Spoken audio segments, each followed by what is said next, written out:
अभिवादन भारतीय घटनाशिल्पकार महामानव डॉक्टर बाबासाहेब आंबेडकर यांच्या स्मृतीचं अभिवादन, धर्मवीर दिघे साहेब यांच्या स्मृतीचं अभिवादन। आज पंचायत समिती जिल्हा परिषदेच्या निवडणुकीच्या पार्श्वभूमीवर एक प्रमुख कार्यकर्त्यांची बैठक असावी या दृष्टीनं आपल्या सर्वांना मार्गदर्शन करण्यासाठी या ठिकाणी आपल्या सर्वांचे लाडके उपमुख्यमंत्री, माजी मुख्यमंत्री आणि लाडक्या बहिणींचा लाडका भाऊ या ठिकाणी आपल्या सर्वांना भेट देण्यासाठी किंबहुना संबोधित करण्यासाठी आले आहेत।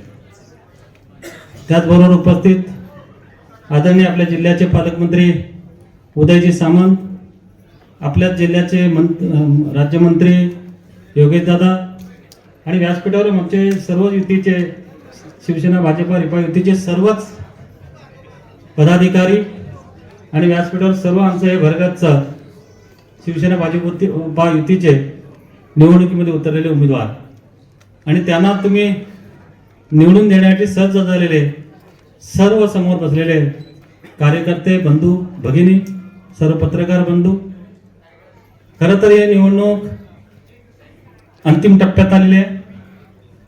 तसं साहेबांचा पूर्वनियोजित दौरा नव्हता, परंतु काल अचानक साहेबांचा दौरा ठिकाणी लागला। उद्देश एकच आहे, चिपळूणवरचं प्रेम। ह्या छोट्या निवडणुका असतात, पण तो कार्यकर्त्यांसाठी कसं पाठीशी राहायचं। आपण निवडून येतो, आमदार निवडून येतात म्हणून आम्ही मंत्री होतो आणि त्या आमदारांच्या जोरावर आम्ही कोणतरी मुख्यमंत्री होतो, कोणतरी उपमुख्यमंत्री होतो, परंतु ज्यांच्यामुळे आपण निवडून येतो त्या कार्यकर्त्याची ही निवडणूक आहे आणि त्या कार्यकर्त्याच्या निवडणुकीसाठी आपण त्या ठिकाणी गेलं पाहिजे। आणि जसं नगरपंचायत नगरपालिका चिपळूणवर गेले कित्येक वर्षापासून आम्ही त्या ठिकाणी प्रतीक्षित होतो, तो शिवसेना भाजपा युतीचा भगवा त्यांच्या आगमनाने फडकला। ज्या दिवशी त्यांची पावलं चिपळूणला लागली त्याच वेळेस लक्षात आलं की आम्ही निश्चितपणे आमचा उत्साह वाढला। मतदारांमध्ये पण लक्षात आलं की चिपळूणवर नगरविकास मंत्री असताना असो किंबहुना मुख्यमंत्री असताना असो किंवा 2021च्या पुराच्या कालावधीमध्ये असो, ज्या पद्धतीनं या कोकणामध्ये मुख्यमंत्री असताना किंवा त्यावेळेस नगरविकास मंत्री असताना एकनाथजी शिंदे साहेबांनी जे काम केले ते आमच्या चिपळूणकरांच्या स्मरणात होतं।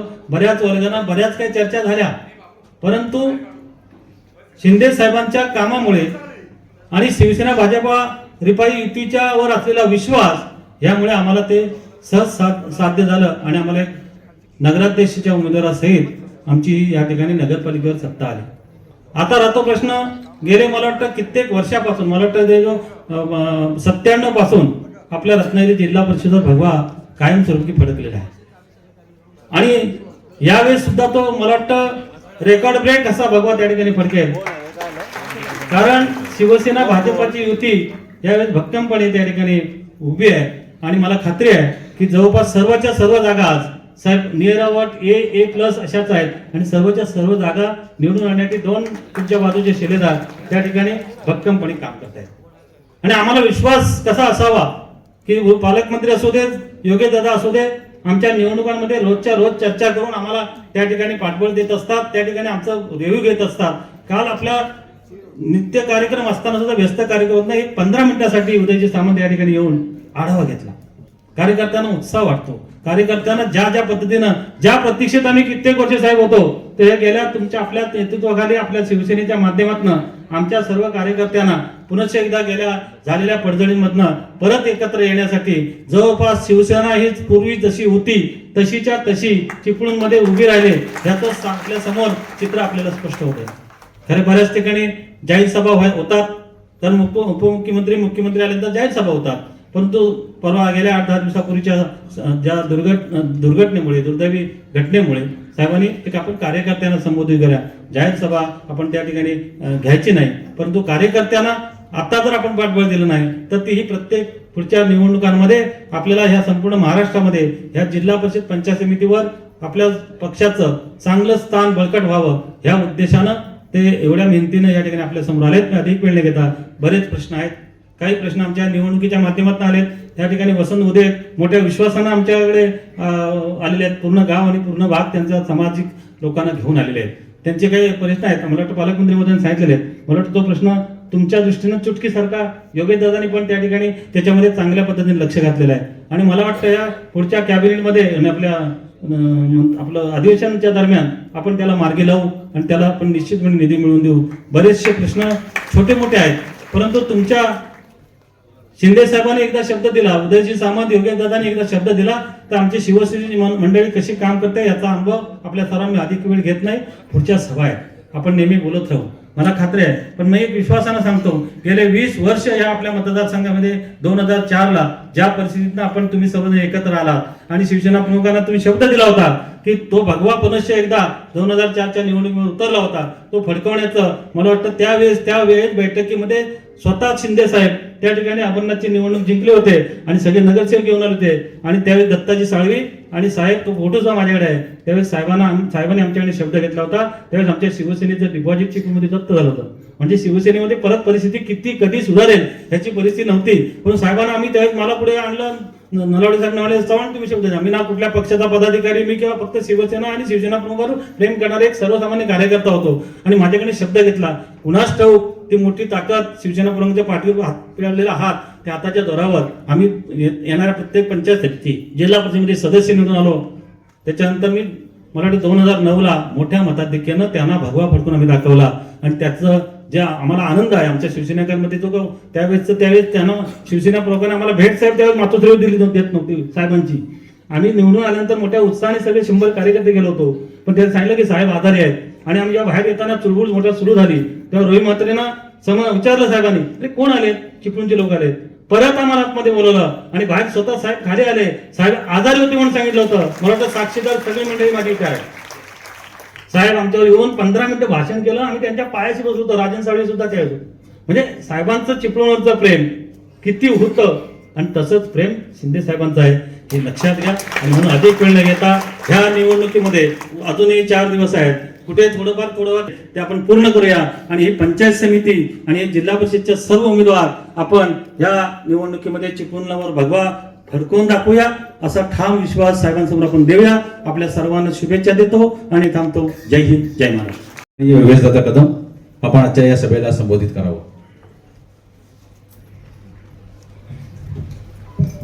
हिंदुस्थानचं आराध्य दैवत छत्रपती शिवाजी महाराजांना मानाचा मुजरा, भारतीय घटनेचे शिल्पकार भारतरत्न डॉक्टर बाबासाहेब आंबेडकर यांच्या स्मृतीस अभिवादन करतो. तुम्हा सर्वांचं दैवत, मराठी मनाचं मानबिंदू, हिंदुत्व सम्राट, शिवसेना प्रमुख वंदनीय बाळासाहेब ठाकरे यांच्या स्मृतीस अभिवादन करतो. धर्मवीर आनंदीगे साहेबांच्या स्मृतीस अभिवादन करतो. आज आपणा सर्वांना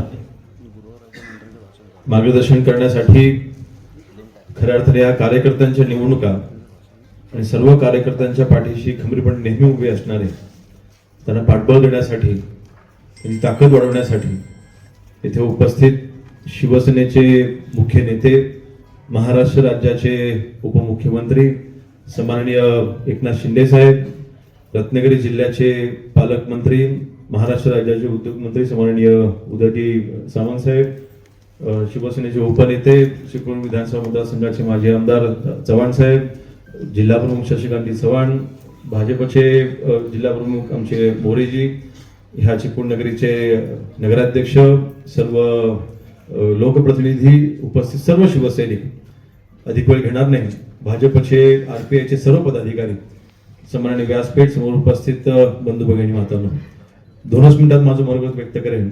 माननीय एकनाथ शिंदे साहेबांचं आपल्याला मार्गदर्शन ऐकायचं आहे. साहेब, आपण नगर परिषदच्या निवडणुकीच्या निमित्ताने गेल्या वेळेस आपण चिपळूण येथे आला होता आणि दबक्या आवाजामध्ये जिल्ह्यामध्ये चिपळूणमध्ये अशी चर्चा होती की चिपळूणचा नगराध्यक्ष काही महायुतीचा निवडून येत नाही. दबक्या आवाजामध्ये आपले देखील कार्यकर्ते अशी चर्चा भीतीच्या पोटी करत होते की आपली सीट निवडून येणार की नाही. परंतु साहेब, आपला इथे एक मेळावा झाला आणि त्या मेळाव्याने जे काही चिपळूणचं वातावरण बदललं आणि आपले नगराध्यक्ष इथून काठावरतीने ठासून निवडून आलेले आहेत. आणि अतिशय चांगलं मताधिक्य चिपळूणच्या जनतेने हे आपल्या नगराध्यक्षांकडे दिलं. साहेब, आज कार्यकर्त्यांच्या निवडणुका आहेत. आज माझ्या दापोली मतदारसंघापुरतं बोलायचं झालं तर जवळपास 450 गावं माझ्या मतदारसंघामध्ये आहेत. 1,500 पेक्षा जास्त वाड्या आहेत. मतदारसंघ हा विखुरलेला आहे. जिल्ह्यामध्ये सर्वात मोठे क्षेत्र असलेला माझा मतदारसंघ आहे. माझ्या विधानसभेच्या निवडणुकीमध्ये ह्या 450 गावांपैकी मी जेमतेम 25 ते 30 गावांमध्येच मी गेलो होतो. कारण वातावरण चांगलं होतं. जनतेने आवाज दिला होता की आपण मतं मागायला नाही आलं तरी चालेल, आमचं मतदान हे 100% आपल्यालाच असणार आहे, असा आवाज त्यावेळेला जनतेने दिला होता. म्हणून साहेब, ह्या निवडणुकीमध्ये आम्ही अजिबात गाफील नाही. विधानसभेच्या निवडणुकीनंतर आज रत्नागिरी जिल्ह्यामध्ये असलेलं वातावरण हे 100% आपल्या शिवसेनेकरता पोषक आहे. आणि पण तरी सुद्धा गाफील न राहता मागच्या या 10-15 दिवसाच्या कालावधीमध्ये शेवटी ज्या कार्यकर्त्यांनी आपल्यासाठी दिवस रात्र एक केला, त्या कार्यकर्त्यांच्या ह्या निवडणुका आहेत. आणि उभा असणारा आपला प्रत्येक कार्यकर्ता हा निवडून आला पाहिजे. ह्यासाठी साहेब अजूनपर्यंत मी जवळपास 100 ते 125 गावांना माझी भेट झालेली आहे. पुढच्या अजून 4 दिवसामध्ये 200 ते 250 गावांपर्यंत माझी भेट पूर्ण होईल. परंतु प्रत्येक कार्यकर्ता माझा निवडून आला पाहिजे, ह्यासाठी आम्ही तिथे प्रयत्न करतो आणि 100% आपण यश देखील प्राप्त करू. मागील झालेल्या नगर परिषदांच्या निवडणुकामध्ये आपल्या रत्नागिरी जिल्ह्यामध्ये 21-0 म्हणजे विरोधकांना एकही सीट निवडून न देणारा खेळ हा माझा एक नगर परिषद होती साहेब. त्याची 100% पुनरावृत्ती ह्या आपल्या जिल्हा परिषद पंचायत समितीच्या निवडणुकांमध्ये. आता खर तर ही सभा आहे ती महायुतीची सभा आहे, मी काय त्याच्यावर जास्त बोलणार नाही. परंतु माझ्या मतदारसंघामध्ये मला जो काही घेण्याचा प्रयत्न झालाय तिथे उभाटाची ताकद वाढवण्याचा काही लोक प्रयत्न करतायत. परंतु साहेब, मी जाहीरपणे सांगितलंय, मी सगळ्यांना पूर्ण राहीन आणि माझ्या मतदारसंघामध्ये असलेले सगळे पंचायत समिती सदस्य, सगळे जिल्हा सदस्य 100% शिवसेनेचे आणून देऊन आपल्याकडे त्यांना मी 9 तारखेला आपल्या वाढदिवसाच्या निमित्ताने आपल्या आशीर्वाद घ्यायला त्यांना घेऊन येईन. हा शब्द मी आपल्या ठिकाणी अधिक इथे सांगतो. जय हिंद, जय भीम, जय महाराष्ट्र. पंचायत समितीच्या निवडणुकीच्या निमित्तानं आपल्याशी संवाद साधण्यासाठी आलेले महाराष्ट्र राज्याचे तत्कालीन मुख्यमंत्री, विद्यमान उपमुख्यमंत्री आणि आम्हा सर्वांचेच मार्गदर्शक आदरणीय एकनाथ शिंदे साहेब, या जिल्ह्याचे सुपुत्र आणि राज्यमंत्री आदरणीय योगेशजी कदम, व्यासपीठावर उपस्थित असलेले सदानंद चव्हाण साहेब, प्रशांतजी यादव, सतीशजी मोरे, राजेशजी बेंडल, शशिकांतजी चव्हाण, व्यासपीठावर उपस्थित असलेले सर्व सन्माननीय महायुतीचे पदाधिकारी, सर्व उमेदवार आणि मोठ्या संख्येनं उपस्थित बंधू आणि भगिनींनो, सदानंद चव्हाण साहेबांनी एक साहेबांच्या बाबतीत उल्लेख केला आणि योगेशजींनी देखील केला की साहेब चिपळूणला आले आणि साहेब सगळेच सांगत होते की चिपळूण नगरपालिका ही प्रशांतजी येणार नाही, सगळेच सांगत होते. पण सगळ्यांनीच भविष्य सांगितलं होतं की चिपळूण नगरपालिका म्हणजे आमचे उमेश सकपाळ हे विजय प्राप्त करणार नाही असं अनेकांनी सांगितलं होतं. पण साहेब, तुमचा पायगुण असा ठरला की सगळ्यांचं भविष्य खोटं ठरवत उमेश सकपाळ फार मोठ्या मतानं त्या चिपळूणचे नगराध्यक्ष झाले. हा फक्त झाला चिपळूणचा इतिहास. थोडंफार मी माथेरानपासून सांगतो की माथेरान असेल, खालापूर असेल, महाड असेल, योगेश दादांची खेड नगरपालिका असेल, चिपळूण असेल, माझी रत्नागिरी नगरपालिका असेल, गुहागर असेल, देवरुख असेल, लांजा असेल आणि राजापूर मतदारसंघ असेल. रायगड जिल्हा जर आपण साहेब सोडला तर आपल्या आशीर्वादानं या जिल्ह्यामध्ये सुमारे 127 नगरसेवक हे मागच्या निवडणुकीला नगराध्यक्ष धरून निवडून आले. कदाचित मी आगाऊपणानं साहेब बोलल्यासारखं होईल, पण तुमच्या आशीर्वादानं हा आता रत्नागिरी जिल्हा विधान परिषदेचा आमदार ठरू शकतो एवढी ताकद या रत्नागिरी जिल्ह्यामध्ये निर्माण झालेली आहे. आणि म्हणून तुम्ही केलेली विकासाची कामं साहेब, हा मेळावा ज्या सभागृहामध्ये होतोय, चिपळूणचे साहेब अनेक पत्रकार सहकारी या ठिकाणी उपस्थित आहेत. साहेब 15 ते 20 वर्ष इथं जर साहेब तुम्ही आला असता तर हा कोंडवाडा होता, म्हणजे इथं काहीच नव्हतं. अनेकांनी आश्वासनं दिली होती, अनेकांनी येऊन नारळ फोडले होते, परंतु इथं काही सभागृह, इंदिरा गांधी सांस्कृतिक केंद्र उभं राहिलं नव्हतं. साहेब, एकदा चिपळूणच्या प्रवासामध्ये एकदा फक्त तुम्हाला फोन केला होता, चव्हाण साहेब बरोबर आहे ना साहेब, एका फोनवर या सभागृहासाठी तुम्ही 12.5 कोटी रुपये दिले आणि आज इंदिरा गांधी सांस्कृतिक केंद्र चिपळूणच्या सांस्कृतिक नगरीमध्ये दिमागदार पद्धतीने उभा आहे. साहेब तुम्ही या शहरासाठी जवळजवळ 140 कोटी रुपयाची नळपाणी योजना दिली. इथं शिवसृष्टी झाली, इथं इंडोर स्टेडियम झालं, इथं नारायण तलाव म्हणून आहे, तिथे साहेब आज शेकडो लोक चालायला जातात. हे सगळे पैसे, हा सगळा निधी हा आपल्या नेतृत्वाखाली आम्हाला मिळाला, माझ्या मतदारसंघामध्ये देखील मिळाला. आणि म्हणूनच या कोकणातल्या सगळ्या नगरपालिका वंदनीय बाळासाहेबांच्या विचाराच्या तुमच्या नेतृत्वाखाली आम्ही आणू शकलो, हा सार्थ अभिमान आम्हाला सगळ्या शिवसैनिकांना आहे.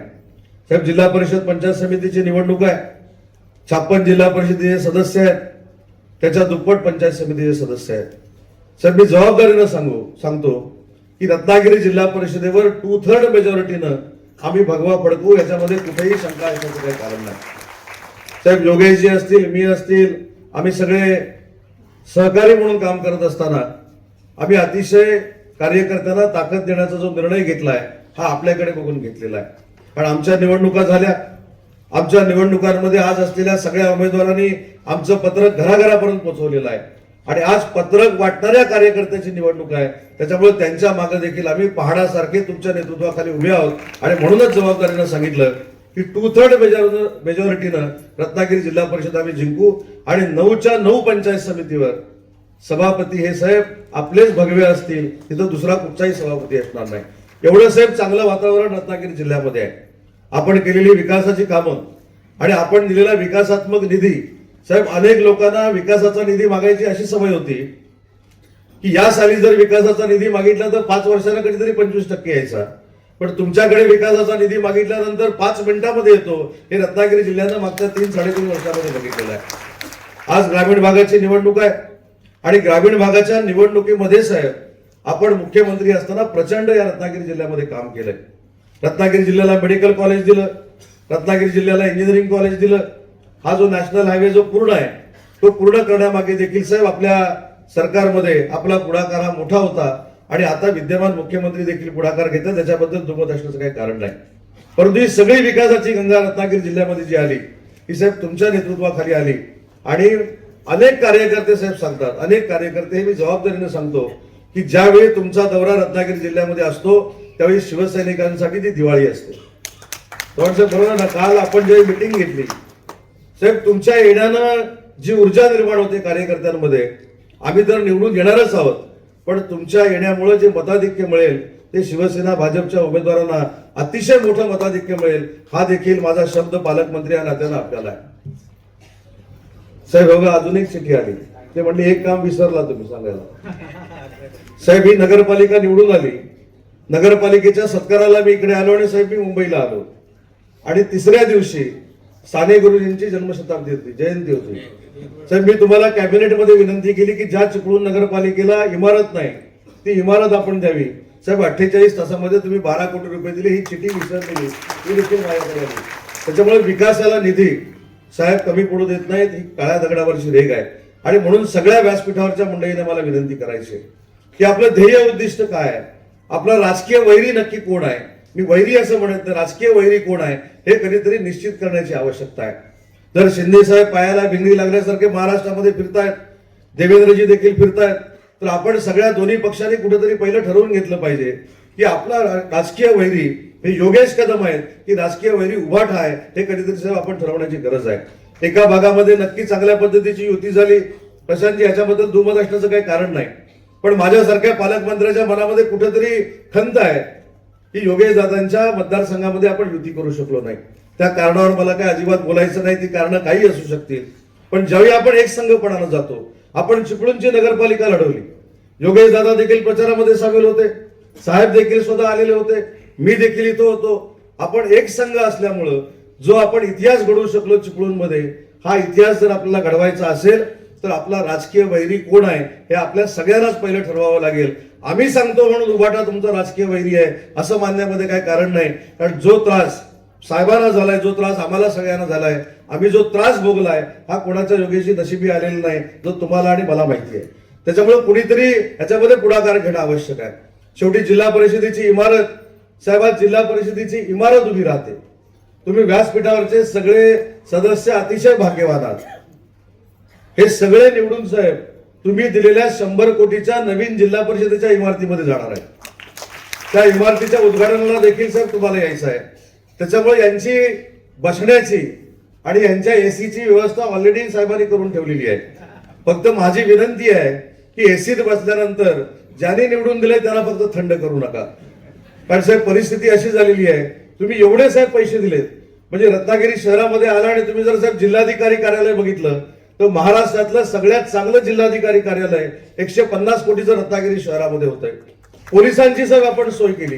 पोलिसांसाठी आम्ही साहेब गेली 25 वर्ष घरं मागत होतो, पण या पोलिसांच्या घरांना देखील जवळजवळ 160 कोटी रुपये तुम्ही दिले आणि चिपळूणची घरं देखील बांधून झाली आणि आज रत्नागिरीमध्ये देखील पोलिसांची घरं होत आहेत. त्याच्यामुळे ग्रामीण भागाच्या विकासाला देखील कुठं खंड पडणार नाही. आज जिल्ह्याचा पालकमंत्री म्हणून मी देखील शब्द देतो, ग्रामीण भागामध्ये अनेक ठिकाणी रस्ते करण्याची सुविधा माझ्या मार्फत निधी दिला जातो. मी या साहेबांच्या साक्षीनं सांगतो की ज्या ज्या ठिकाणी अशा पद्धतीचा निधी द्यावा लागेल तो निधी देखील माझ्याकडनं 100% दिला जाईल. हा पालकमंत्री या नात्यानं आपल्या सगळ्यांना शब्द देतो. जास्त वेळ घेत नाही. साहेबांचं मार्गदर्शन आपल्याला ऐकायचं आहे, पण जमलेल्या सगळ्या शिवसैनिकांच्या, भाजपाच्या कार्यकर्त्यांच्या वतीनं, आरपीआयच्या कार्यकर्त्यांच्या वतीनं साहेब पुन्हा एकदा आपल्याला शब्द देतो की अजिबात चिंता करण्याची आवश्यकता नाही. 9 तारखेला तुमच्या वाढदिवसाची भेट म्हणून रत्नागिरी जिल्हा परिषद आणि रत्नागिरी जिल्ह्यातल्या 9च्या 9 पंचायत समिती आम्ही तुमच्या आशीर्वादासाठी आणू हा शब्द देतो. पुन्हा एकदा साहेबांचं रत्नागिरी जिल्ह्यामध्ये मनपूर्वक स्वागत करतो आणि माझं मनोगत संपवतो. जय हिंद, जय महाराष्ट्र.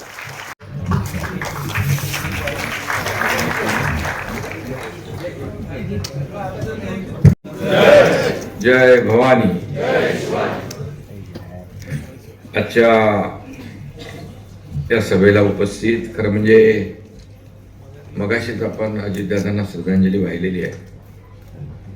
राज्याचे आमचे सहकारी उपमुख्यमंत्री अजितदादांचं अकाली निधन झालं.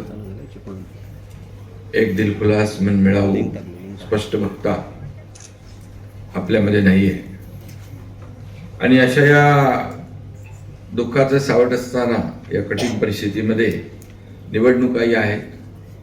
निवडणुकाही आपल्याला टाळता येत नाहीत.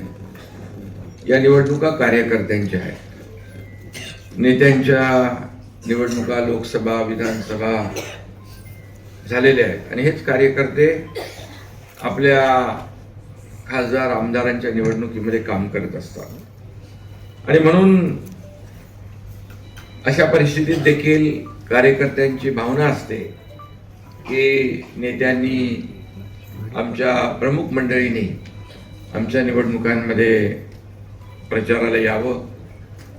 आणि म्हणून मी या ठिकाणी आपल्याला विनंती करायला आलेलो आहे की या कार्यकर्त्यांना आपल्याला निवडून द्यायचं आहे. शिवसेना, भाजपा, आरपीआयचे सर्व पदाधिकारी आज व्यासपीठावर आहेत आणि या सभागृहात देखील सर्व महायुतीचे कार्यकर्ते, पदाधिकारी या मेळाव्याला उपस्थित आहेत. खरं म्हणजे हे कार्यकर्तेच आपल्याला विजय मिळवून देत असतात, यश मिळवून देत असतात. आणि म्हणून कार्यकर्ता महत्वाचा असतो प्रत्येक पक्षामध्ये. आणि म्हणून मगाशी आपल्या सदा चव्हाण यांनी सांगितलंय, कार्यकर्त्यांची निवडणूक आहे. कार्यकर्त्यांच्या निवडणुकीमध्ये आपण सगळे जसं आपल्या निवडणुकीमध्ये काम करतो तसंच काम या निवडणुकीत देखील करावं. खरं म्हणजे चिपळूण ही भूमी ऐतिहासिक भूमी आहे, पवित्र भूमी आहे. खऱ्या अर्थाने आज कोकण आणि शिवसेना, महायुती हे काही नातं आपण पाहतोय, हे अतिशय जिव्हाळ्याचं नातं आहे. आणि अतिशय निसर्ग समृद्ध असं कोकण, नारळ, पोफळी, कोकम, आंबा, काजू या सर्व बागांमुळे समृद्ध झालेलं आहे कोकण आहे. शिवसेना प्रमुख आणि कोकणाचं एक आगळं वेगळं नातं होतं. शिवसेनेचा जन्म मुंबईत झाला असला तरी सुद्धा शिवसेनेची नाळ मात्र कोकणात पुरलेली आहे. हे एक समीकरण गेल्या अनेक वर्ष आपण पाहतोय. कोकणाने देखील बाळासाहेबांवर प्रेम केलं, शिवसेनेवर प्रेम केलं, महायुतीवर प्रेम केलं आणि बाळासाहेबांनी देखील कोकणावर भरभरून प्रेम केलं. आज आपण या ठिकाणी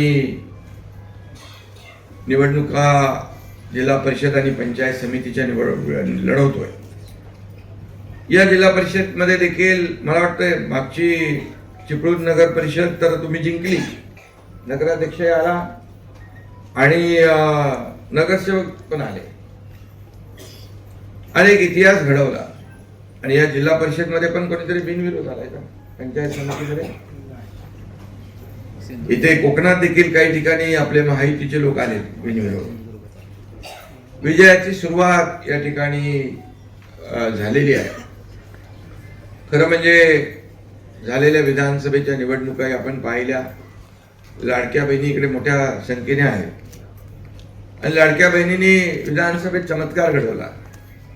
खरं म्हणजे लोकसभेमध्ये आपण निकाल पाहिला होता, पण अगदी उलटा निकाल, चमत्कार लाडक्या बहिणींनी विधानसभेत दाखवला आणि 232 आमदार महायुतीचे निवडून आले. हा या महाराष्ट्रातला इतिहास आहे.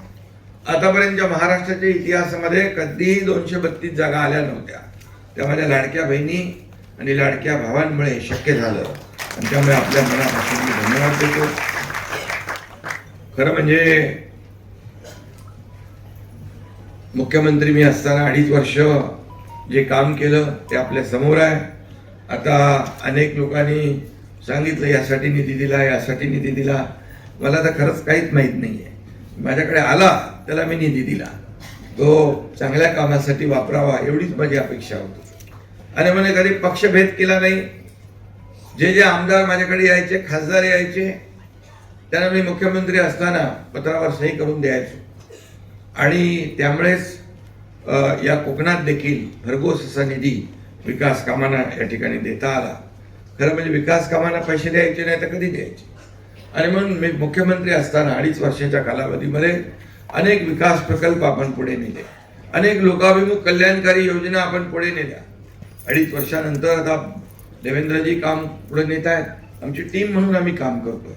अजितदादा दुर्दैवाने आपल्यात नाही, पण ते देखील म्हणायचे की आतापर्यंतच्या महाराष्ट्राच्या इतिहासामध्ये सगळ्यात जास्त विकास कामांच्या पत्रावर सही करणारा मुख्यमंत्री कोण, तर एकनाथ शिंदे. आणि मलाही त्याचा समाधान आणि आनंद आहे, कारण माझ्या एका सहीमुळे अनेकांचे जीव वाचतायत, अनेक प्रकल्प सुरू होत आहेत. मी मुख्यमंत्री असताना मुख्यमंत्री सहायता निधीमधून 460 कोटी रुपये दिले आणि जवळपास 70 ते 80 हजार 90 हजार रुग्णांना त्याचा फायदा झाला. शेवटी हे पैसे लोकांचे आहेत. हे जो काही निधी मुख्यमंत्री सहायता निधी हा लोकांसाठीच वापरला पाहिजे आणि त्यांच्या जीव वाचवण्यासाठीच वापरला पाहिजे असा मानणारा मी कार्यकर्ता आहे. आणि म्हणून या ठिकाणी अनेक विकासाचे प्रकल्प या ठिकाणी आलेत. हे सभागृह देखील त्यातूनच झालंय. अनेक सभागृह या ठिकाणी झालेली आहेत. उदय सामंत यांनी मगाशी सांगितलं, पाणी पुरवठा योजना असेल, अनेक रस्त्यांची कामं असतील, अनेक लोकाभिमुख कल्याणकारी प्रकल्प असतील, योजना असतील, अनेक योजना. मगाशी कुठलं एक तुम्ही सांगितलं राहिलेलं होतं ते नगरपालिकेची. मला नगरपालिकेत निवडून दिल्यानंतर बसायला जागा पाहिजे की नाही, काम कुठून करणार. मी ताबडतोब पैसे दिले आणि जिल्हा परिषदेची देखील तजवीज करून ठेवलेली आहे आपण. त्यामुळे शेवटी लोकप्रतिनिधी म्हणून काम करत असताना चांगलं प्रशस्त सोयी सुविधांचं कार्यालय असलं पाहिजे. लोक येतात, लोकांच्या समस्या सुटल्या पाहिजे, त्यांना न्याय मिळाला पाहिजे, ही भावना प्रत्येकाने ठेवली पाहिजे. आणि म्हणूनच अशा या परिस्थितीमध्ये विकासाला आम्ही प्राधान्य दिलेलं आहे आणि विकास हाच आपला अजेंडा आहे. आणि म्हणून आजच्या या अशा परिस्थितीत देखील साधेपणाने आपण प्रचार करतोय. आणि मला यावेळेस कोणावरही काही टीका टिप्पणी करण्याची आवश्यकता नाही, तर शेवटी आपण विकास हाच अजेंडा आपण पुढे घेऊन चाललेलो आहे. आणि म्हणून या चिपळूणमध्ये जे जे काही विकासाचे प्रकल्प आहेत, मला आठवतंय मी मुख्यमंत्री असताना मुख्यमंत्री माझी लाडकी बहीण योजना केली, लेक लाडकी लखपती योजना केली, एसटी मध्ये 50% सवलत देण्याचा निर्णय पण घेतला. पण मुलींना उच्च शिक्षण आपण मोफत केलं. शेतकरी सन्मान योजना आपण केली. प्रधानमंत्री मोदीजी 6,000 रुपये देत होते, आपण आणखी सन्मान योजनेमध्ये 6,000 रुपये टाकले. पीक विमा योजना अतिशय आपण सोपी केली. अनेक योजना आपण त्या काळामध्ये केल्या. वयोश्री योजना केली, ज्येष्ठांना योजना केल्या, युवकांसाठी योजना केल्या, शेतकऱ्यांसाठी अनेक योजना आपण त्या काळामध्ये केल्या. एवढं शासन आपल्या दारी आपण घेऊन गेलो. आणि आरोग्याच्या देखील अनेक योजना आपण केल्या. आरोग्य आपल्या दारी असेल, शासन आपल्या दारी असेल. शासन आपल्या दारी हा अतिशय महत्वाकांक्षी प्रकल्प आपण सुरू केला. अनेक लोक मला विचारत होते, अनेक राज्याचे मुख्यमंत्री, काय आहे शासन आपल्या दारी. मी त्यांना म्हणालो, शासन आपल्या दारी ज्या योजना मिळवायला लोक सरकारी कार्यालयात जातात, मंत्रालयात जातात, जिल्हाधिकारी कचेरीत जातात, त्याला तिथं चक्रा मारायची गरज लागता कामा नये. बाळासाहेब सांगायचे, कार्यकर्ता घरात नाही तर लोकांच्या दारात शोभून दिसतो. ते आम्ही केलं शासन आपल्या दारीच्या माध्यमातून. आणि जवळपास 5 कोटी लोकांना त्याचा फायदा मिळाला. 5 कोटी लोकांना. ही मोठी अचिव्हमेंट आहे. शेवटी काही योजना अशा असतात की त्या मिळवता माणूस कंटाळून जातो आणि योजना सोडून देतो. पूर्वी लाभ नव्हते का? होते. लाभार्थी नव्हते? होते. योजना नव्हत्या का? होत्या. परंतु त्या पोहोचल्या पाहिजे सर्वसामान्य माणसापर्यंत.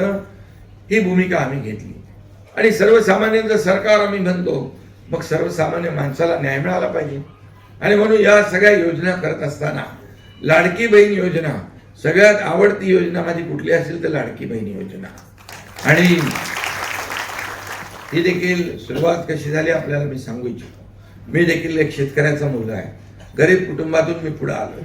मी देखील माझ्या आईची पत्नीची काटकसर पाहिली. ते कसा महिना चालवायचा, कसं करायचं हे मी डोळ्याने पाहिलेलं आहे. तर मी जेव्हा मुख्यमंत्री झालो त्यावेळेस मात्र एक ठाम निश्चय केला, माझ्या लाडक्या बहिणी मातांसाठी एक योजना करायची. आणि त्यामधून लाडकी बहीण योजनेचा जन्म झाला आणि लाडकी बहीण योजना सुरू झाली. अनेक लोकांनी त्याच्यामध्ये विरोध केला, अनेक लोकांनी टीका केली, अनेक लोक कोर्टात गेले. हे काय लाडकी बहीण योजना होणार आहे का? हे काय 1500 रुपये का पुरणार आहेत का? हे काय असं झालं का, तसं झालं का? परंतु अनेक लोकांनी विरोध करून देखील काही त्यांना ती थांबवता आली नाही. कारण मुख्यमंत्री पदावर एकनाथ शिंदे होता, माझ्याबरोबर देवेंद्रजी अजितदादा होते. आणि म्हणून ही योजना जी सुरू केली आम्ही, अतिशय यशस्वी योजना. ही योजना सुरू करणं मोठं धाडस होतं. किती खर्च वर्षाला माहीत आहे? 45,000 कोटी रुपये वर्षाला आपल्याला या योजनेला लागतात. 2.5 ते 3.25 कोटी महिला लाडक्या बहिणींना हा लाभ मिळतोय. आणि म्हणून ही योजना सुरू केल्यानंतर अनेक माझ्या लाडक्या बहिणींनी आपल्या प्रपंचाला साथ दिली, आपल्या कुटुंबाला आधार दिला. काही लाडक्या बहिणी एकत्र येऊन त्यांनी व्यवसाय सुरू केला, छोटा मोठा व्यवसाय सुरू केला, बचत गट काढले, क्रेडिट सोसायट्या काढल्या. अनेक सक्सेस स्टोरी आहे त्यामध्ये. आता काही लोक म्हणतात कशाला केलं, असं झालं, त्याच्यामुळे अर्थसंकल्पावर भार आला. हे जेव्हा आपण बघतो तेव्हा असंही पाहिलं पाहिजे की या लाडक्या बहीण योजनेमुळे काय काय याचा जर सर्वे केला तर अनेक अशा गंभीर कथा स्टोरीज, सक्सेस स्टोरीज आपल्या समोर येतील की अनेक लोकांनी हेच पैसे पुन्हा अर्थव्यवस्थेमध्ये आणले, अर्थव्यवस्थेला चालना दिली. काही लोकांनी तर घरामध्ये एका अगदी दुर्गम भागामध्ये आमचा एक पदाधिकारी गेला होता. मला काय कसं काय चाललं, 2च लोक होता घरामध्ये, वयस्कर. आणि म्हणाले कसं चालवता? म्हणजे आम्ही काय बघा, हे आमचं भात करतो, भाताची शेती, नाचणीची शेती, आणि बाकी 1500 रुपये येतात, त्याच्यामध्ये तेल, मिरची, मीठ आम्ही वापरतो. असेही काही कुटुंब आहेत. असेही कुटुंब आहेत, काही व्यवसाय करणारे माझ्या लाडक्या बहिणी आहेत. आणि म्हणून हे देखील एकीकडे पाहिलं पाहिजे की या योजनेमुळे आमच्या लाडक्या बहिणींना स्वतःच्या सहीने पैसे काढण्याचा अधिकार प्राप्त झाला, त्यांचा समाजात मान वाढला, सन्मान वाढला. आणि म्हणून ही लाडकी बहीण योजना किती कुणी अफवा पसरवल्या, कुणी माईकाला आला, तरी लाडकी बहीण योजना कधीही बंद होणार नाही, हे मी या ठिकाणी सांगू इच्छितो. पत्रकार मला विचारतात, तुम्ही घोषणा केली 2100 रुपये. बोला हो, केली आहे, आम्ही खोटं बोलणार नाही. आणि योग्य वेळी ते आम्ही देणार, योग्य वेळी ती आम्ही जे घोषणा केली ते, कारण आम्ही खोटं आश्वासन, प्रिंटिंग मिस्टेक म्हणणारे नाही. त्यामुळे जे बोललोय ते बोललोय. आणि म्हणजे ज्या ज्या घोषणा आम्ही केलेल्या आहेत त्या घोषणा त्याच्यामध्ये शेतकऱ्याची कर्जमाफी देखील विचारतात मला लोक, कधी करणार. आता आम्ही एक बैठक घेतली, मुख्यमंत्री आमची अजितदादा होते त्यावेळेस एक बैठक झाली आहे, त्यात कमिटी केलेली आहे, अहवाल येईल आणि त्यानंतर त्यावेळेस योग्य वेळी तोही निर्णय होणार आहे. पण शेवटी शेतकऱ्यांना देखील आम्ही वाऱ्यावर सोडणार नाही. शेतकऱ्याला सर्वात जास्त मदत करणारं सरकार महायुतीचं आहे. अतिवृष्टी झाली त्यावेळेस देखील आपण पाहिलं की 32,000 कोटीचं पॅकेज आपण जाहीर केलं, पैसे तात्काळ सुरू झाले. त्यांची दिवाळी काळी होऊ देणार नाही आम्ही सांगितलं होतं आणि म्हणून त्यावेळेस देखील आम्ही तात्काळ त्यांना पैसे त्याचा इन्स्टॉलमेंट सुरू केला आणि सततच्या पावसामुळे होणारं नुकसान कधी मिळत नव्हतं, तेही आम्ही दिलं. अनेक योजना आम्ही सुटसुटीत केलेल्या आहेत आणि म्हणून हे सगळं करत असताना लाडक्या बहीण योजनेला मी एवढंच सांगतो की लाडक्या बहिणीने एवढ्यापुरतं आम्ही थांबणार नाही. त्यांना स्वतःच्या पायावर उभं करणार आहे. स्वतःच्या पायावर उभं करून स्वतःचा व्यवसाय करत असताना त्यांना आम्हाला लखपती झालेलं बघायचं आहे, हे देखील मी या ठिकाणी सांगतो. आणि त्यासाठी केंद्र सरकारने देखील कालच्या परवाच्या बजेटमध्ये देखील आदरणीय प्रधानमंत्री मोदीजींनी या ठिकाणी लाडक्या बहिणींसाठी, शेतकऱ्यांसाठी, उद्योगासाठी, आरोग्यासाठी अनेक योजना या ठिकाणी आणलेल्या आहेत. सर्वसामान्य माणसाला काय पाहिजे ते देण्याचं काम केलेलं आहे.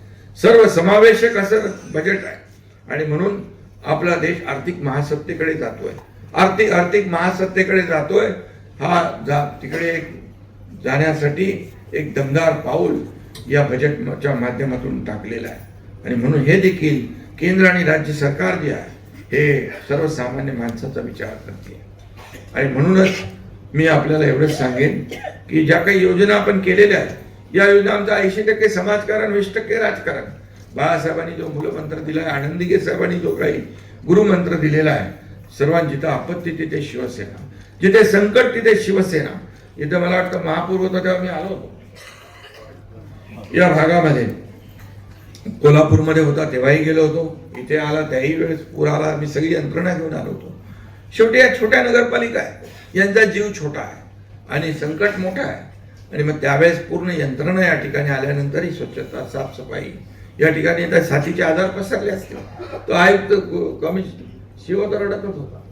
म्हणजे ते एवढं सगळं बघून, एवढं सगळं संकट बघून मला काय करणार आहे बा, काळजी करू नको, एकनाथ शिंदे आलेला आहे त्यामुळे काळजी करण्याची कारण नाही. त्यामुळे तिथं मोठमोठी कामं असतात, मोठी संकट येतात, तिथे आपण पोहोचतो. एशियावाडी सारखी घटना झाली, मी मुख्यमंत्री असताना तिथे पोहोचलो.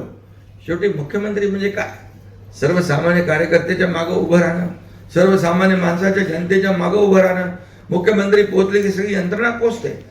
मला तिथं उदय सामंत वगैरे अनेक मंत्री होते, मला बोलले जाऊ नका तिकडे वरती, पार असा कडा होता, पण वरतीची परिस्थिती भयान होती. त्यावेळेस वादळ वारं होतं, धुकं होतं आणि अशा काळात ते मदत यंत्रणा काम करत होती, बचाव यंत्रणा काम करत होती. अतिशय वरती भयानक दृश्य होतं. ज्यांच्या घरातली लोक मयत झाली होती, मुलं मयत झाली, त्यांच्या आई वडिलांचा आक्रोश मी तिथे ऐकत होतो. फार मनाला वेदना देणारी ती परिस्थिती होती. एकीकडे वरून खाली काय आणायचा विषयच नाही आहे, सायकल पण जाऊ शकत नाही, फक्त चालत जायचं आहे. एकीकडे जे दगावलेले, मृत्यू झालेले त्यांचे त्या खड्डे करून त्याच्यामध्ये त्यांना दफन करण्याचं, गाडण्याचं काम, माती देण्याचं काम सुरू होतं. एकीकडे ढिगारा उपसण्याचं काम सुरू होतं. मग कसं काय एकनाथ शिंदे खाली बसून माहिती घेऊ शकतो? हा एकनाथ शिंदे कार्यकर्ता आहे, कार्यकर्ता म्हणून काम करत होता. मुख्यमंत्री म्हणून होता त्यावेळी कार्यकर्ता म्हणून काम केलं, आजही कार्यकर्ता म्हणून काम करतोय, उद्याही कार्यकर्ता म्हणून काम करणार आहे. आणि म्हणूनच मी या कार्यकर्त्याच्या निवडणुकीमध्ये आलेलो आहे. कार्यकर्त्याची निवडणूक असते, हाच कार्यकर्ता आपल्याला मोठं करतो, हाच कार्यकर्ता प्रत्येक पक्षाचा बॅकबोन असतो आणि या कार्यकर्त्याच्या जीवावरच आपण सगळं डोलारा सांभाळत असतो. आणि म्हणून या कार्यकर्त्याच्या निवडणुका आहेत, ग्रामीण भागातल्या निवडणुका आहेत, जिल्हा परिषद पंचायत समिती म्हणजे अगदी गावातल्या निवडणुका आहेत. आणि म्हणून या गावातल्या निवडणुका गावाला विकासाकडे न्यायचा असेल आपल्याला तर निश्चितपणे विश्वास तर आपण सगळ्यांनी दिलाय. एवढा आत्मविश्वास आमच्या इथल्या महायुतीच्या नेत्यांनी दिलेला आहे की नक्कीच या रत्नागिरी जिल्ह्यावर भगवा फडकल्याशिवाय राहणार नाही. ही काळ्या दगडावरची भगवी रेग आहे, फक्त त्यामध्ये किती लीड द्यायचा हा तुम्ही ठरवायचा आहे. आणि म्हणून मी जो आलोय तुम्हाला विनंती करायला आलेलो. आणि म्हणून मी या ठिकाणी एवढंच सांगेन की येणाऱ्या 7 तारखेला आपण या महायुतीला विजयी करायचा आहे. धनुष्यबाण असेल, कमळ असेल, दोन्ही निशाणी आहेत आपल्याला. या निशाणी समोरचं बटन दाबायचं आहे आणि सर्वच्या सर्व उमेदवारांना विजयी करा अशी विनंती मी तुम्हाला करण्यासाठी मुद्दाम इथं आलोय. त्याचबरोबर काही मला या ठिकाणी सांगितलंय, पैसे किती दिले ते का मी सांगत नाही, ते मी कधी हिशोब ठेवतच नाही, कारण एवढे प्रकल्पाला पैसे दिलेत की आता तो हिशोब ठेवणं, कारण मी या हाताने दिलेले या हाताला देखील करू देत नाही, असा माझा स्वभाव होता पहिल्यापासून, आताही आहे. आणि म्हणूनच मला काय मिळालं यापेक्षा सर्वसामान्य जनतेला काय मिळालं, या महाराष्ट्रातल्या तमाम लोकांना काय मिळाले हे पाहणार एकनाथ शिंदे आहे. आणि म्हणूनच किती प्रॉपर्टी कमवली, किती पैसे किती कमवले, किती संपत्ती कमवली, यापेक्षा किती माणसं कमवली आणि माणसांचं प्रेम कमवलं हे माझ्यासाठी महत्त्वाचं. मी अनेक ठिकाणी जातोय या प्रचार सभेमध्ये, फार माझ्या लाडक्या बहिणी तर म्हणजे 4-4, 6-6 तास या ठिकाणी सभेत असतात, रस्त्यावर असतात, दुतर्फा असतात, सगळे भाऊ असतात, ज्येष्ठ असतात, सगळे ते एक आपुलकीने एक म्हणजे एक मायेचा एक जिव्हाळ्याचा तो विषय असतो. आणि आशीर्वाद द्यायला रस्त्याच्या दुतर्फा ते चित्र पाहिल्यानंतर एक समाधान वाटतं की 2.5 वर्षात जे केलेलं काम आहे ते मार्गी लागलं, त्याचं चीज झालं. आणि म्हणूनच 2.5 वर्षात केलेल्या कामामुळे 232 जागा महायुतीच्या निवडून आल्या. आता देखील वर्षभरामध्ये देवेंद्रजी आणि आमची टीम काम करते, हे राज्याला पुढे नेतोय आम्ही. आज उद्योगधंदे येत आहेत, 30 लाख कोटीचे उद्योग दावोसमध्ये त्याचे करार झाले. देवेंद्र मुख्यमंत्री होते, उदय सामंत होते. आणि म्हणून कोकणात देखील या ठिकाणी मोठ्या प्रमाणावर प्रकल्प आले पाहिजे, पाण्याच्या योजना झाल्या पाहिजे. पाणी भरपूर पाऊस पडतोय पण वाहून जात आहे, आणि म्हणून ते आपल्याला अडवलं पाहिजे, थांबवलं पाहिजे, जिरवलं पाहिजे. यासाठी देखील आपण योजना करतोय. आज आपण कोकणामध्ये ग्रीनफील्ड रस्ता करतोय, समृद्धी हायवे सारखा, अगदी थेट मुंबई पासून अलिबाग पासून या ठिकाणी पूर्णपणे सिंधुदुर्गापर्यंत, गोव्यापर्यंत, आणि तो देखील ग्रीनफील्ड रस्ता, त्याचं DPRचं काम सुरू झालेलं आहे आणि कामही लवकर सुरू होईल. या कोकणाच्या विकासासाठी देखील आपण एक प्राधिकरण करतोय, कोकण विकास प्राधिकरण, त्याला देखील बळ देतोय आपण. छोटे छोटे उद्योग या ठिकाणी आणायचे, मोठे उद्योग तर आहेतच. आणि परवाच्या बजेटमध्ये देखील काजू आणि आंब्यासाठी आणि मत्स्य व्यवसायासाठी देखील चालना दिलेली आहे. कोकणाला देखील यामध्ये प्राधान्य दिलेलं आहे, महाराष्ट्राला प्राधान्य दिलेलं आहे, रस्त्यांसाठी प्राधान्य दिलं आहे, रेल्वेसाठी प्राधान्य दिलेलं आहे. आणि म्हणून हे सगळं जे आहे ते आपण काम करत असताना डबल इंजिनचे सरकार म्हणून काम करत असतो. योगेशला थोडा वेगळा अनुभव आहे, पण तरी योगेश भक्कम आहे, चिंता करण्याची कारण नाही. आणि म्हणून हे जे काही डबल इंजिनचं सरकार आदरणीय प्रधानमंत्री नरेंद्र मोदीजी जे देशाला पुढे नेत आहे, आणि म्हणून महाराष्ट्राचं देखील त्याच्यामध्ये योगदान मोठं असलं पाहिजे. आणि म्हणून महाराष्ट्राला देखील आपण पुढे घेऊन चाललोय. आणि म्हणून या जिल्हा परिषद पंचायत समितीमध्ये देखील आपल्या हक्काचे लोक निवडून आल्यानंतर या भागाचा विकास होईल, पैसे कुठेही कमी पडणार नाही ही खात्री मी आता आलेलो आहे. त्यामुळे तुम्हाला माहित आहे, मी आल्यानंतर इथे ज्या जे काही आपल्याला आवश्यकता आहे विकासाचे प्रकल्प मार्गी लावण्याचे, त्यामध्ये कुठेही हात आखडता घेतला जाणार नाही हा शब्द मी आपल्याला या ठिकाणी देऊ इच्छितो. या ठिकाणी मला काही केलेलं आहे, काही योजना दिल्या ते मी काही सांगत नाही, परंतु एक कुठे लक्ष्मी ऑर्गॅनिक कंपनी ती काय ते प्रदूषण करते वाटतं, आणि केमिकलची कंपनी आहे ती आता बंद आहे का? बंद असे जे जे काय प्रदूषण करणारे जे कारखाने आहेत, तर मला उद्योग मंत्र्यांनी सांगितलं तर ती बिलकुल लोकांच्या आरोग्याला घातक आहे, ते कुठलंही काम सरकार करणार नाही. आणि म्हणून सर्वात आधी लोकांचं आरोग्य महत्त्वाचं आहे. आणि म्हणून या अशा ज्या काही प्रदूषण करणारे कारखाने आहेत त्यांना त्यावर आळा घातला जाईल हे देखील मी या ठिकाणी सांगू इच्छितो. त्याचबरोबर चिपळूण तालुक्यात भूस्खलन होते, त्या ठिकाणी संरक्षण भिंत बांधण्याची आवश्यकता आहे. आज चिपळूण तालुक्यातील कळवंडे धरणाची दुरुस्ती करण्याच्या बाबतीमध्ये देखील माझ्याकडे निवेदन आहे, त्याला देखील निधी लागणार आहे. संरक्षण भिंत बांधण्याचं काम आपल्याला करावंच लागेल. शेवटी कुठल्याही परिस्थितीमध्ये भूस्खलन होऊन लोकांची जीवितहानी होऊ नये ही सरकारची जबाबदारी आहे, ती आपण पार पाडू. कळवंडे धरणासाठी जे काही लागेल त्यामध्ये देखील कुठेही कमी पैसे पडणार नाहीत हा देखील शब्द आपल्याला देतो. प्रादेशिक पर्यटन अथवा क वर्ग पर्यटन मधून तालुक्यामधल्या मोठ्या मंदिरांचं सुशोभीकरण जे आहे ते देखील झालं पाहिजे. यासाठी देखील आपली MSRDCची यंत्रणा काम करते आहे. त्यामध्ये देखील पर्यटन विभागाची यंत्रणा काम करते आहे. त्यामध्ये देखील कुठेही कमी पडणार नाही. महिला सक्षमीकरणाच्या दृष्टीने बचत गटांसाठी व्यावसायिक केंद्राची उभारणी. मी मगाशीच सांगितलं की महिला बचत गट जे आहेत त्यांना अधिक सक्षम करण्याची आवश्यकता आहे आणि त्यांनी बनवलेल्या ज्या काही वस्तू आहेत ते विकायच्या कुठे, आणि म्हणून अशा प्रकारची मॉलची आवश्यकता आहे, व्यावसायिक केंद्राची आवश्यकता आहे, त्यांना प्रशिक्षण देणारी केंद्रांची देखील आवश्यकता आहे. आणि म्हणून आपण ठरवलेलं आहे लखपती निधी योजना या ठिकाणी आपण पुढे आणतोय. आणि म्हणूनच या सर्व माध्यमातून महिलांना सक्षम करणं, युवकांना सक्षम करणं, शेतकऱ्यांना आधार देणं, या ज्येष्ठांना आधार देणं, हे सगळं आता परिवहन सेवेतून ती तीर्थयात्रा बंद झाली योजना आता म्हणजे सुरू आहे. आपण ते आता परिवहन तीर्थाटन काहीतरी योजना केली आहे. मी परिवहन मंत्र्यांना सांगितलं रे बाबा हे सुरू करा, तर ते देखील आता सुरू झालेलं आहे. तीर्थक्षेत्र कुठे कुठे जे ज्येष्ठांना जायचं असेल तर आपल्या त्या ST मधून जशी 50% सवलत माझ्या लाडक्या बहिणींना दिली, ज्येष्ठांना तर आपण मोफत केलंय, पण या तीर्थक्षेत्र जे आहे ते दर्शन त्यासाठी देखील आपण योजना केली. नवीन किती योजना केलेल्या आहेत आपण. त्यामुळे आपण एवढंच काम करायचं आहे की सरकारने केलेल्या योजना लोकांपर्यंत पोहोचवा आणि जे त्या भागातल्या काही समस्या आहेत त्या आमच्यापर्यंत पोहोचवा. त्याचा निकाल लागेल आणि त्या सोडवल्या जातील एवढीच आपल्याला खात्री देतो. आणि पुन्हा एकदा मी सांगतो, चिपळूणच्या विकासामध्ये, चिपळूणमध्ये आपण भरभरून या ठिकाणी जागा महायुतीच्या निवडून द्या हे मी सांगायला आलोय. आणि म्हणून मगाशी सदा चव्हाण मला सांगत होते की मला पण काहीतरी काम पाहिजे. तुम्हाला एक काम नाही, जबाबदारी चांगली मिळेल, काही काळजी करू नका.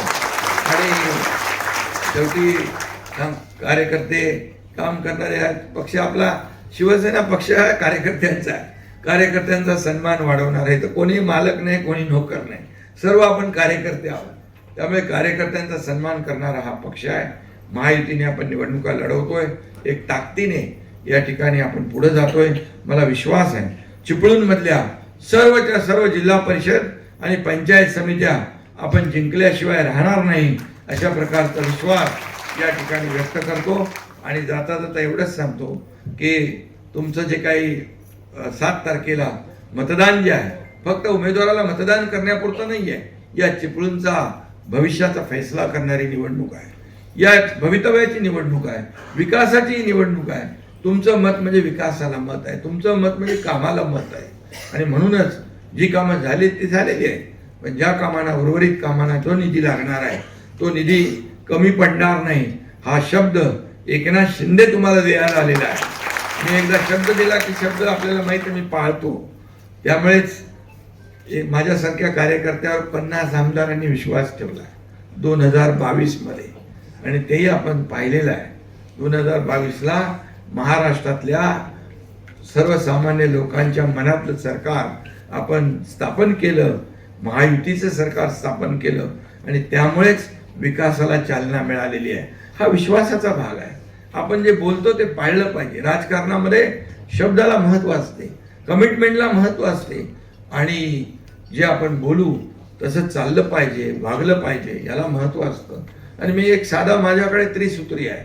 ॲक्सेसिबिलिटी आहे, माझी सिम्प्लिसिटी आहे आणि क्रेडिबिलिटी आहे. 3 विषयावर माझं काम चालू आहे. आणि म्हणून राजकारणामध्ये क्रेडिबिलिटी म्हणजे विश्वासार्हता सगळ्यात महत्त्वाची आहे. ती आपल्याला गमावता कामा नये. बाळासाहेब नेहमी सांगायचे, सत्ता येते, सत्ता जाते, पुन्हा येते, पण नाव गेलं की पुन्हा येत नाही. आणि म्हणून ते नाव टिकवण्याचं काम आपल्याला प्रत्येकाने केलं पाहिजे, अशा प्रकारची भावना या ठिकाणी व्यक्त करतो. पुन्हा एकदा आपल्या सगळ्यांना मनापासून धन्यवाद. 7 तारखेला जिथं धनुष्यबाण आहे तिथे धनुष्यबाणासमोरचं बटन दाबा, जिथं कमळ आहे कमळासमोरचं बटन दाबा, आणि या सर्वच्या सर्व उमेदवारांना विजयी करा आणि रत्नागिरीवर महायुतीचा भगवा डौलाने फडकवा. जय हिंद, जय महाराष्ट्र. माननीय शिंदे साहेबांच्या उपस्थितीमध्ये आदोरे येथील उपाटामधून हा प्रवेश होतोय. सन्मान्य प्रकाश आंबरे, सुभाष चव्हाण, नितेश चव्हाण, प्रशांत चव्हाण, अरुण मोहिते, दिनेश कदम, दिलीप कदम, संजीव चव्हाण, सागर चव्हाण, सुशांत कदम, अनिकेत चव्हाण, महेश चव्हाण, प्रवीण आंबरे, युवराज चव्हाण, जनार्दन चव्हाण, दत्ताराम चव्हाण, अनिल कदम, राजेश चव्हाण, जितेंद्र चव्हाण, सुनील कदम, संतोष कदम, अक्षय कदम, मयूर चव्हाण, सोहम चव्हाण, महेश चव्हाण आणि प्रीतम आंबरे. त्याचप्रमाणे महिला आघाडीमधून युवतीच्या उपतालुका प्रमुख रेश्मा राकेश चव्हाण, माजी सरपंच आलोरे अंजली,